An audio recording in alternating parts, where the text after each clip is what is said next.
to Trust in the Chaos. I'm Teresa Narusis, the Chaos. How's it going, y'all? I apologize again for the delay. I swear I'm going to get back on schedule. There's been so many crazy things happening um, that I feel like I need to tell you what happened in order for you to kind of understand why, one, I'm delayed again, two, I look so tired. Um, First things first, we are now a month into school.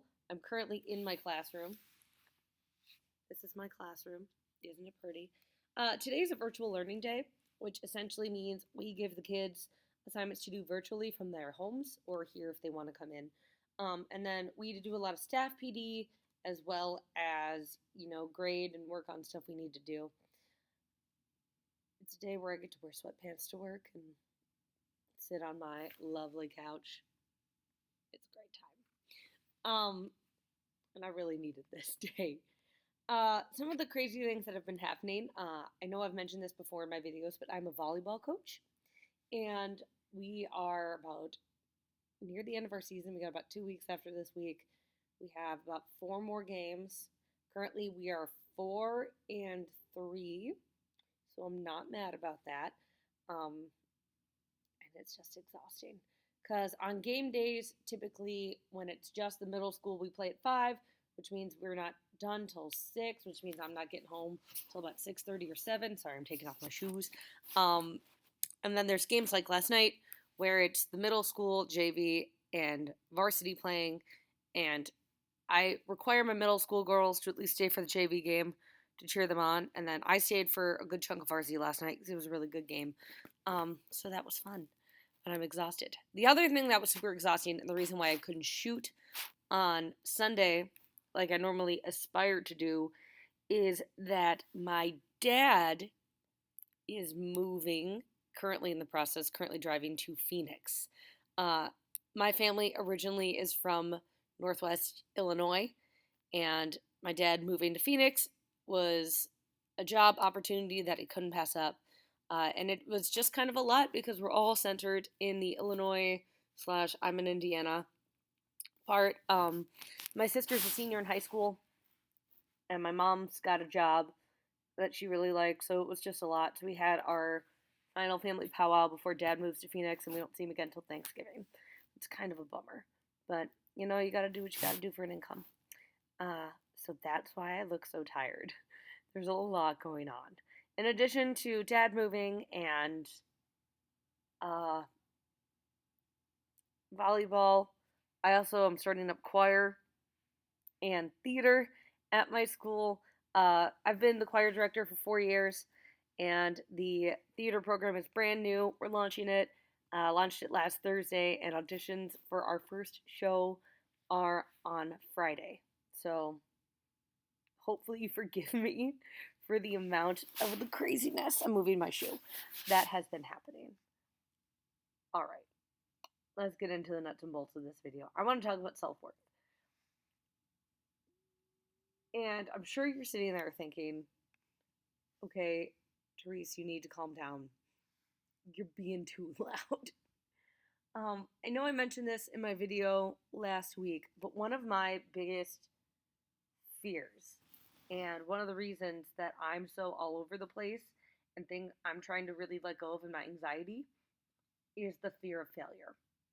And I feel like my self-worth is very much tied to my work. I'm very accomplishment based. I'm very driven to make something be the best it can be. Okay, I need to pick a position. I'm sorry, I'm done moving the camera. And that's one part of the reason I do so much. The other reason is I have some really great kids, and I want to give them all the things that I had. So between the two, I'm very focused to, one, giving them the best experience I can. Two, I know it's a reflection of me, and I need to do the best I can for myself, for the people who've gotten me this far, the people who support me. I just need to keep trucking. And that's kind of a problem. And I want to talk about self-worth today. One of the big things in my journey of this is learning how to say no. But I'm going to come back to that in the end. So I want to talk about self-worth. Self-worth self-esteem, all of this essentially goes back to how do you feel about yourself? How do you view yourself? Do you feel as though you are worthy of love? And in a religious perspective, yes, we all are. I'm going to get to that as well. I want to first talk about the human emotion side of it. We all have issues of self-doubt and self-worth and self-esteem. Everybody wants to know that they're worthy of being loved just by the fact they are who they are. For people with depression and anxiety, another layer is set on. Everyone has these nagging thoughts in their head about, I'm not good enough, no one will ever love me, I did this one dumb thing. Now imagine that, but on cocaine in a constant loop. That's what self-worth is like for depression, for people with depression and anxiety. It's this constant, you suck, you're sad. No one's going to love you because you're sad. You have so much baggage. Why are you so extra? Why can't anybody love you? Why can't you just be a normal person? You're not normal. You're never going to be loved. Over and over and over and over and over again. And learning to cope with those feelings is one of the big things we attack when we are in therapy, especially for depression. Because depression's this overall feeling of sadness that you just can't shake. And it typically leads to a lot of, I'm no good, which is not true. So in therapy, it's a lot of trying to change those thoughts. Again, as I've said many times before, I went through cognitive behavioral theory, which is rewiring those nasty thoughts before they lead to a downward spiral. And it was a lot of not only like, you're a person, you're worthy of love, you're here for a reason. Where I really got over a lot of my self-worth issues in terms of like, I'm not a dumpster fire, come from religion, honestly. I want to say this quote from Ephesians 2:10. For we are God's masterpiece. He has created us anew in Jesus Christ so we can do good things he planned for us long ago. A large part of this is also Jeremiah 29:11, which is the behold the plans I have made for you quote. I'm going to have to find the exact one. For that fact that I don't have it pulled up, I'm really sorry. But I really just like that we are God's creation. I came up with a quote out of nowhere one day, and I truly believe that was God using my experiences speaking through me to my kids. So last year in choir, which is really kind of cool that I'm talking about it in this room, we were doing the song This Is Me from The Greatest Showman. And for those of you who don't know this movie or this story, essentially the bearded lady played by Keela Settle essentially decides to let go of all the self-doubt and all the awful things people have said about her because she has a beard, and just be herself, because I am brave, I am bruised, I am who I'm meant to be. This is me.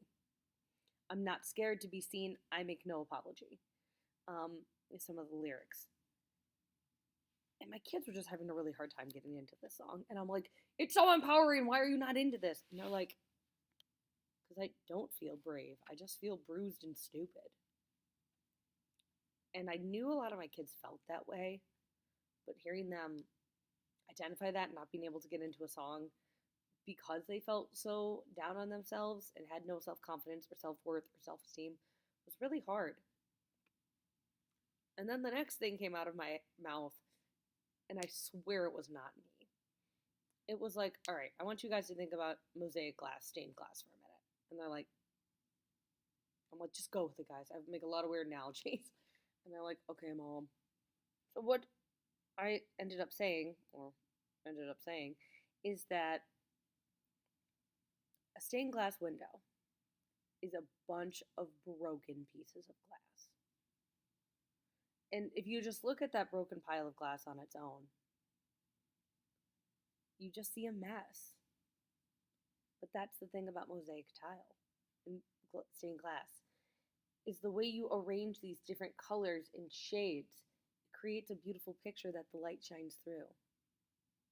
You may be broken, but God will take those broken pieces and turn them into a beautiful masterpiece, like stained glass windows or mosaic glass.